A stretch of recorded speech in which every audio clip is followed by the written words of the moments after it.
So you come to a new country, you fish a new species, and you ask yourself the question, how big of a worm is too big of a worm to catch fish? So I went out and bought a bunch of soft plastics to test that out. So we started off with the rage tail 3-inch worm. We go to a 5-inch, a 7.5, a 10, and this bad boy, a 12-inch power worm. Now there is the bonus for the Australians that do watch this channel, the bonus 2.5-inch mighty grub. We're gonna give this bad boy a go after the challenge is complete. But with us in this bag that I'm gonna throw over my shoulder, I've got a range of hooks, a couple that are pre-rigged, all ready.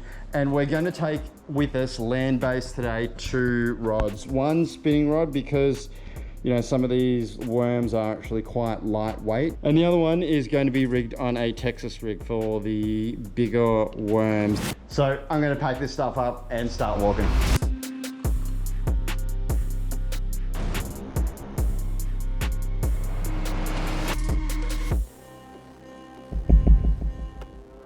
Right, we are all locked up. You might be wondering why we're not on the boat today, and that's because the boat is a bit of a mess. I've got gear absolutely splattered everywhere. A bunch of new rods turned up as well as some reels, and I think I'm pretty much covered for most types of fishing over here in the US now, so I'm pretty happy about that. That is why we are land-based. Now, if you're wondering where we are in what I would call my training grounds area. So we do have this big lake at the back of where we live that I do drop the boat in. It's called Black Lake, but there aren't a whole lot of bass in there. There are some big fish in there, but there are a lot more fish per square meter in these 11 lakes that are around where we live. One of the coolest things about the lakes is that they're all aerated too. So somebody has put bass in there, and on purpose they've decided to put a filtration system in so that we can land-based fish. Now the whole community gets behind it at the moment. The golf course is actually shut, it's going under renovation, so I know I'm not going to get in anyone's way for fishing these lakes whilst being on the golf course.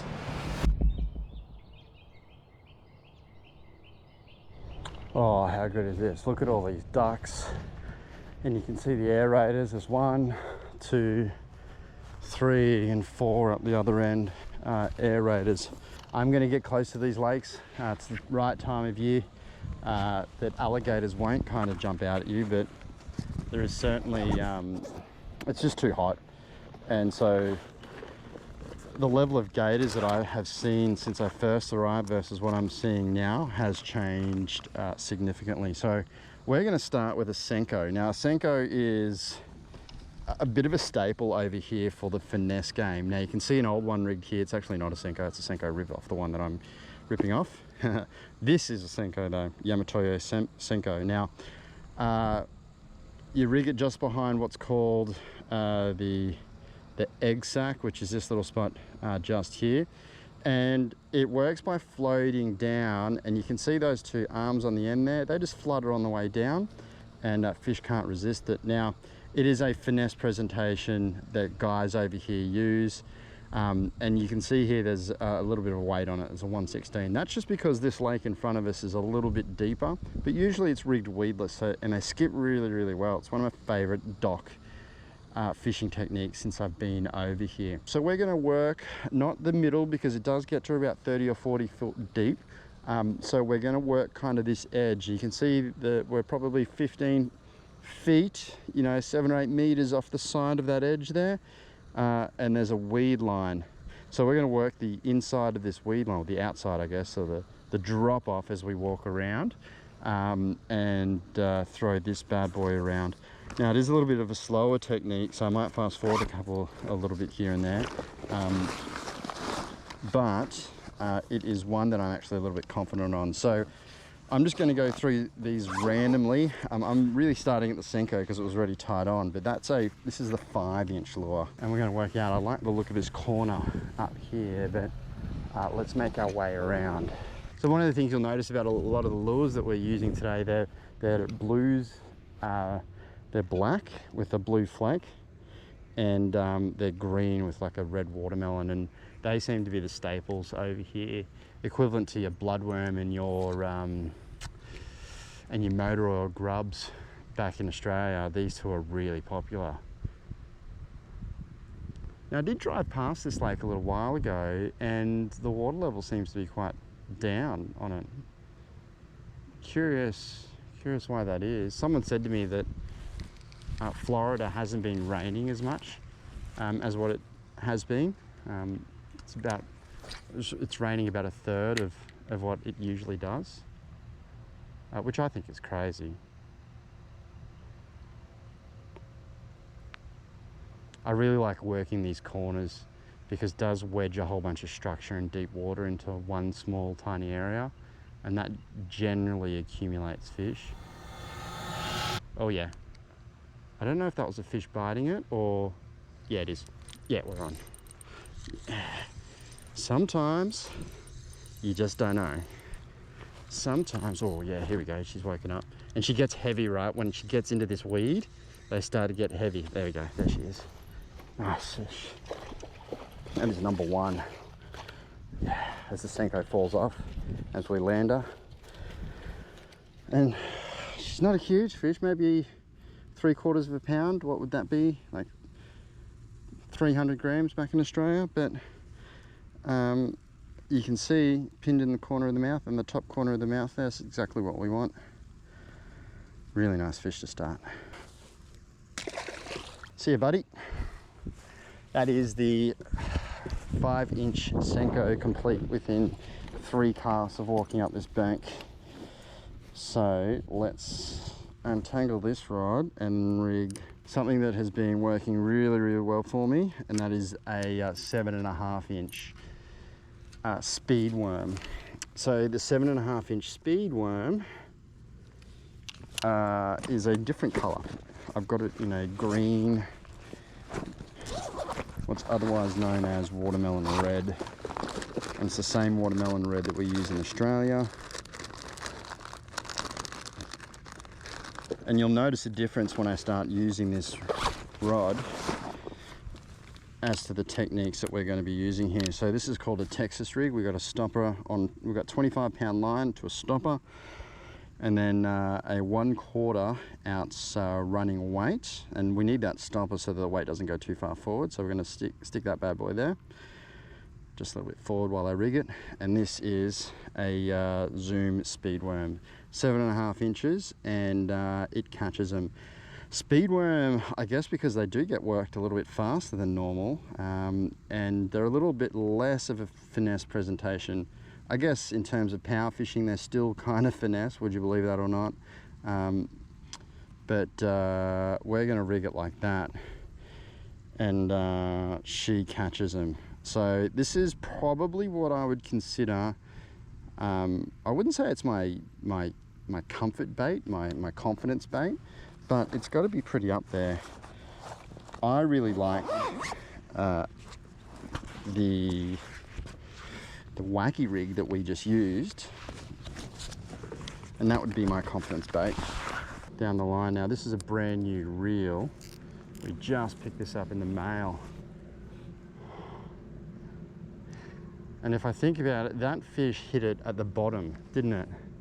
All right, so as I keep walking around the corner here and just hitting some fresh area, I would suggest that the speed worm, which is this lure here, has caught a bunch for me while I've been in the US. I wouldn't say it's my confidence lure, but it's certainly up there with lures that have worked for me. It's a really nice, like I said, it's just short of 8 inches, so you kind of, you don't expect it to work. There's a fair bit of glare around as well, just quietly. All right, so I've just fast forwarded a little bit, but I started over here at this back corner where we got that fish, and I've come around this way because the water on the other side of the lake was really dirty. It's actually really dirty here as well. So I think I might have this one last cast and move on to the next lake. I don't really like how silty this lake is, and just hasn't given me a lot of confidence that these fish will be biting right now. Now lake number 2, oh, as we just walk across this these tee boxes here. So we're coming up to the next lake and the next hole, but I'm pretty pretty stoked to take you along to one of these. Let me know in the comments if you're interested in seeing kind of my training day, if you like, in inverted commas, because usually the productions and the videos that I send out online are a final kind of summarized review or how-to after, you know, experimenting with the lure for a while and all the gear. You know, and usually I've got to work out all the how-tos. I don't just go out and film. It takes a fair bit of, you know, work in the background to work out how a lure works before I go public with that info. So this is my kind of training, or these are my kind of training grounds. Look at these lily pads just here, they look great. Good old speedworm that I talked up before, about a half a dozen to a dozen casts in now, and she's getting a bit slow. She's getting very slow. I'm curious, it'll be funny. Wouldn't it be funny? I'm like, yes, this is my confidence lure. I catch so many fish on this thing. Next minute, 0 fish. Oh, here we go. Would you believe that? Oh, all right. Would you believe that? Oh, drag not set. Rookie error. Oh, but you guys saw that. I mean, that was all me. 25-pound line. There's no reason that I shouldn't just skull drag that in, but oh well. You could hear when I set the hook the drag start clicking away. Again, no need. There's no need to have it like that. So we're gonna do that again. That was a good sized bass, wasn't it? 2.5, 3 pound. All right, here we go.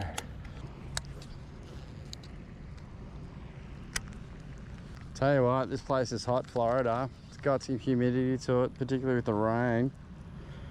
It's like 35 degrees at the moment, raining. Just so moist. So moist. All right, so we just had that hit on the speedworm, the 5-inch speedworm. What I'm going to do is rig up the spinning rod as well. So we've got 2 baits that we're testing at the same time. Rather than just throwing the one, you never know, the fish might just want something else today. So this is the 3-inch worm, and I'm rigging it on what's called a shaky head. All right, so you twist and you turn and you rotate this plastic on, which I think is pretty cool, and then you rig it weedless. And the reason we're going weedless today, I would have thought is pretty obvious. There's a lot of weed around in these waterways. So that is going to be the bait that's on our spinning rod. We're going to make our way down this edge here before heading to lake number 3. A lot of weed on all this edge. It's like a mossy kinda. It's not a clean weed, which is really what I want. Yeah, see, look at that. It's pretty difficult to fish with that going on.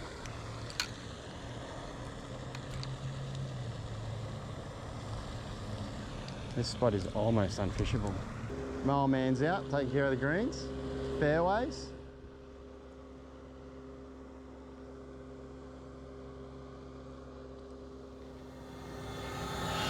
Yep, there we go.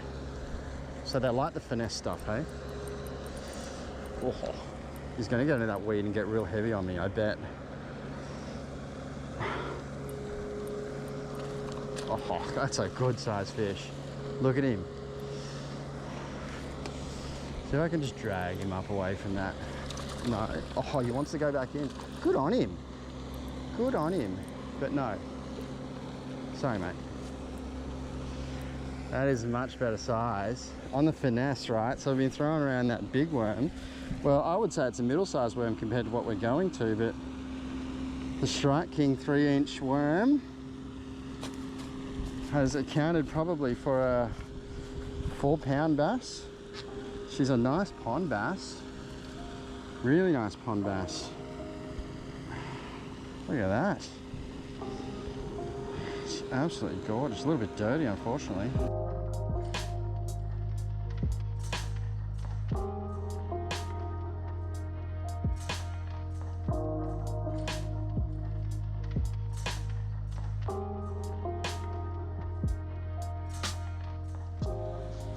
See ya, buddy. That's 2 for the finesse. 2 for the finesse and 1 for the power. I guess we change this out for the Australian contender. I'm a little bit excited about this actually.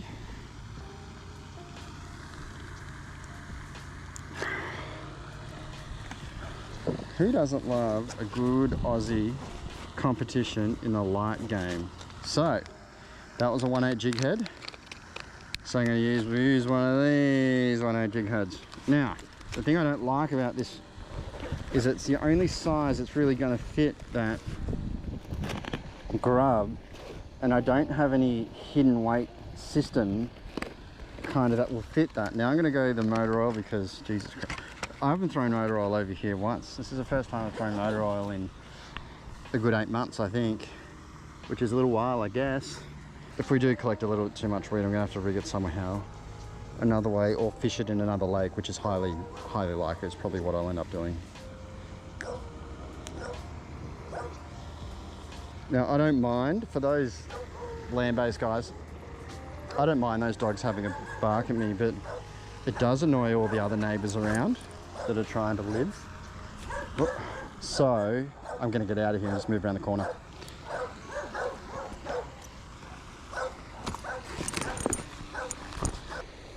The good old FG knot first guide spinning rod tangle. Oh, how I haven't missed you. So this is like the middle T intersection to the community that we live in, and it's a T intersection, and the thing that's interesting about it is that a few people that have been a bit too drunk have gone in to this lake area, and unfortunately have not reappeared. Apparently it's actually a thing. So the front gate to our place is this way off to the right. But oh, that chick just picked the nose. That's so good. I don't know if that was on camera. But we are going to be fishing here now. Look at this. This is weedy. It is green. Oh, is it mossy? Now that could be interesting.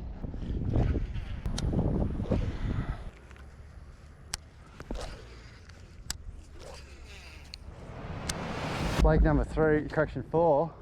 First lake we got 1, second lake we got 2, third lake we got nothing. This one looks dark. I like the colour to it, but, and it's a big but, there's no aeration going on. So I don't know whether that's a good thing or a bad thing. That's the golf course clubhouse. There's a couple of ducks here. Oh, it's a big family of ducks. Quack, quack. And look, the water is much darker. Isn't that interesting? One is brown. This one is nice and clear. I like this one. I've got hopes. I've got some hopes here. All right, so speed roam that way. Now speed roam this way. So I just don't know about this pond because every pond that I've fished has always had like some sort of aeration through it, and that's meant that there's been fish, but the weed here looks really good.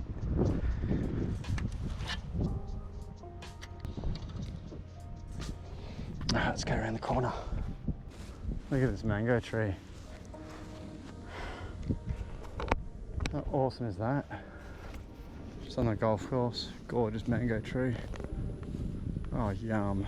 Oh, look at all the mangoes on the floor too. That looks so good.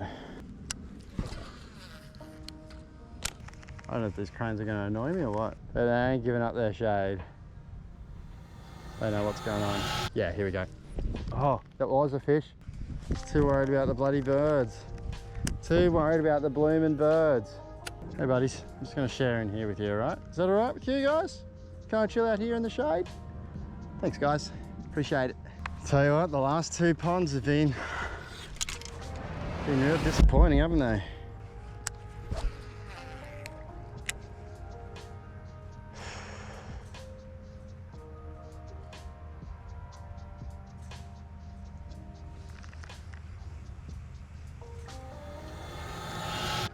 Yep. Oh. What did I do? Did I put the, oh my God. I'm having a shocking time with this one. I'm hooking him, but I just cannot. I am struggling hard to land him right now. That was, oh my goodness me. All right. So that's like the third fish that I have dropped on this worm. It's not the greatest. It's not the greatest advertisement. Oh, that's hilarious.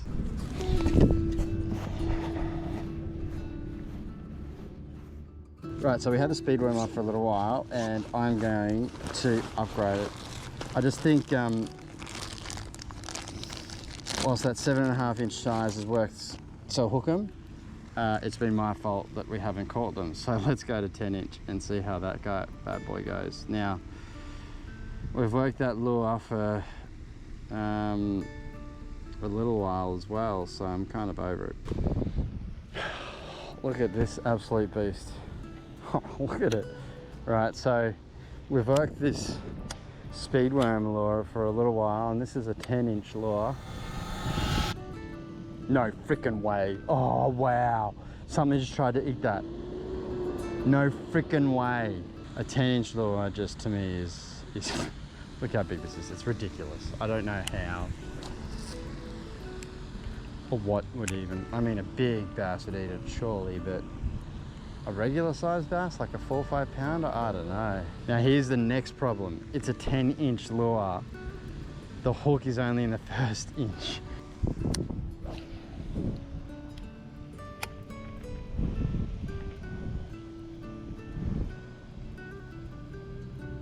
Wonder how deep it is in the middle. Oh wow. Oh wow. Wow, okay. How do I compute that? It snapped right here. We got bitten in the center. I went to set the hook and we snapped right here. How does that? All right, I'm not sure how that works, but we're gonna re-rig. All right, so we had like 3 casts of that 10 inch worm and it just got snapped up on the Texas rig. Whatever that was just crushed my line. Cannot believe it crushed 25 pound line. All right, so here's our 10 inch lure. 10 inch worm. Oh, it is a fatty. It is long. Look at the thing. I don't know. So we just got bitten off obviously, but I don't know, man, on a, it's so giant. Oh, I just tangled up here a little bit.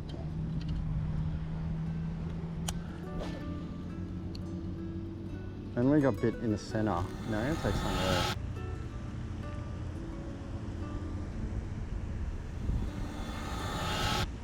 No way. All right, so I've just cast in and caught my line that I just snapped off. Now, there is a fish on it. There is the fish is still on it. Oh, would you believe? Can you believe this? You can't. It's been 4 or 5 minutes since I got. Oh, no way. This is unbelievable.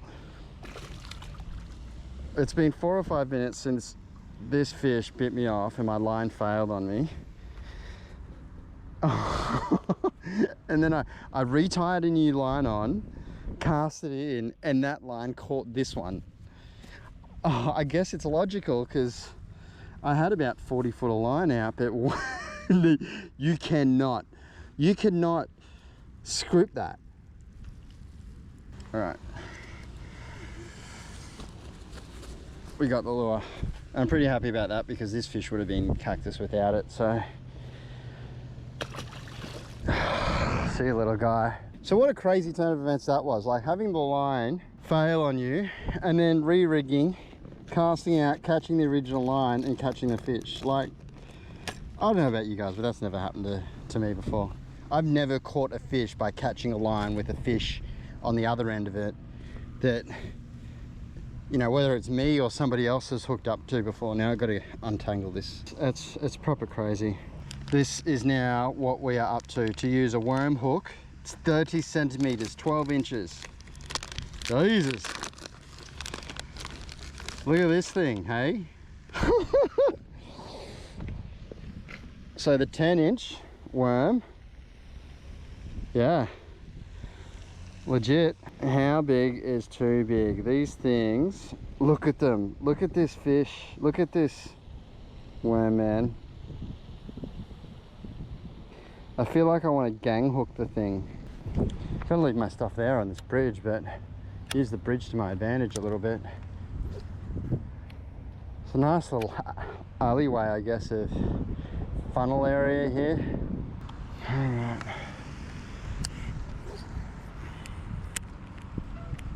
So we're at 10 inches. Can we do 12?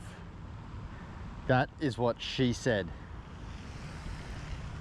And in the most token way, the 12-inch worm we are going to use is black.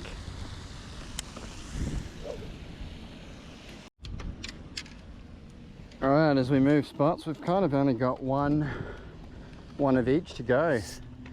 One really light lure, the 2.5-inch grub right there, and one really huge lure, the 12-incher. I don't know, 12 inches. It's a big black worm. I mean, largemouth can fit them in their mouths, right? Like, that's pretty obvious. All right, nothing there. Let's move around about 50 meters, and then I really want to get to another lake. Actually, there's another 2 lakes I want to check out. The mighty motor oil hasn't given us any success, so I'm going to throw the fish oil grub on, 2.5 inch. But I was sitting down here, and then I just like looked to the right and just saw that sign right there. Beware of alligator. And I've been sitting here chilling for 5 to 10 minutes. Oh, I'll be so pumped to wave an Australian flag here if I get something on this. I'll be so pumped. Really does amaze me that we haven't got anything on this. I'm gonna see, we're in a bit of shade here. Oh yeah, yeah. Oh, guys, did you see that? All right, that's the first hit. There's a bit of Aussie going on there. Oh, my phone is making a lot of noise. Turn that off. That was cool. Yes, yes, yes, yes, yes, yes. Aussie. Yes, how good is that? Oh, I'm so pumped about that. Just conscious of that gator sign behind me. Look at that girl, hey? Perfect hook set in the top of the mouth there. She's gorgeous.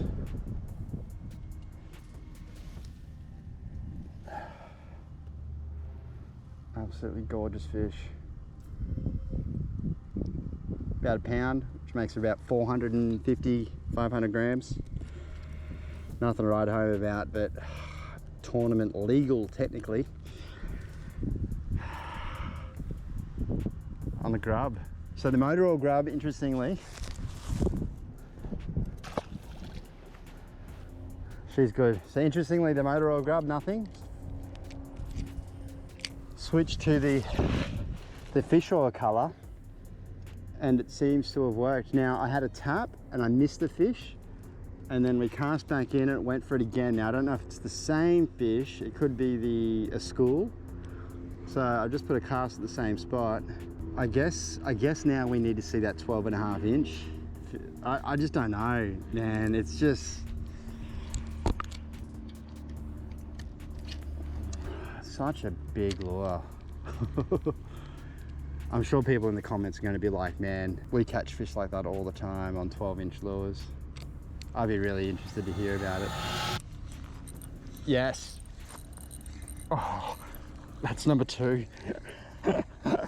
That is number 2 on the 2.5-inch grub. Oh, look at it. Yeah, buddy. I just went through the grass then in a little bit of the weed. And these two, they're not, oh, well, I'll just run him into the bank. See if I can get him over the top. There we go. Number 2. A little smaller than the last guy.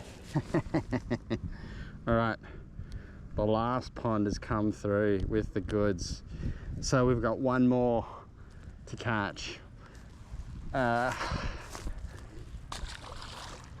One more. So I'm gonna put this away and see if anything wants this. Like I said, it's, you know, I feel like this size lure is the weight of that last fish. You can hear it through the air just whip like a golf swing. And you know, those fish, they've come in quick succession, right? So there's got to be like a pack of them, or at least this area of the lake is kind of healthy. So there are fish around, and the fact that this thing is not getting eaten probably just says it's too big for a pond. I might just quickly throw a speedworm on as well.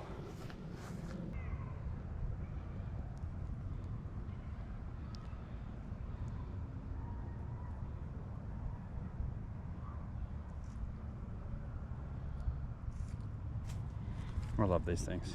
Such great lures. How can you say no to the lily pads in the corner? Hey, smack bang speedworm right in the center of the pads.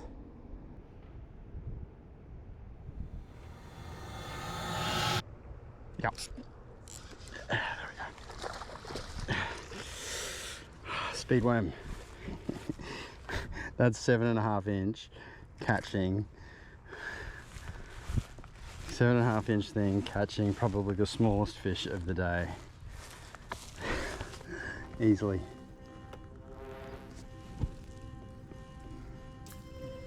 So I'm pretty happy with today's adventure. Even though we've ticked off most of the grubs, we haven't ticked off, well, even though we ticked off all the grubs, we haven't ticked off the 12-inch one. Now I'm going to keep throwing this on the way back to my house, but I have had an absolute ball. It's not too far of a thought process to think that this lure will catch a largemouth bass, given that the bass that ate the 10-inch lure wasn't that huge. So I'm guessing that a big bass, like a 6-7 pounder, like one that's this size, will have no problems eating a lizard cross worm Frankenstein thing. But maybe just not the pond fish, right? Maybe I'm just going to find out in one of the larger lakes. So I'm going to keep the pack of lures in the boat, and I'm going to go and try and complete the set. Now, I have heard that a friend of a friend threw an 18-inch worm once and was able to catch a fish on that, and that's what he does. I don't know, 18 inches is it's a pretty giant worm, so we'll see how that goes. But I think we've pretty much answered everything up to 12 inches today. So if you enjoyed the video, you know the buttons to push, but I hope you enjoyed it. Stay safe. I'll see you next time.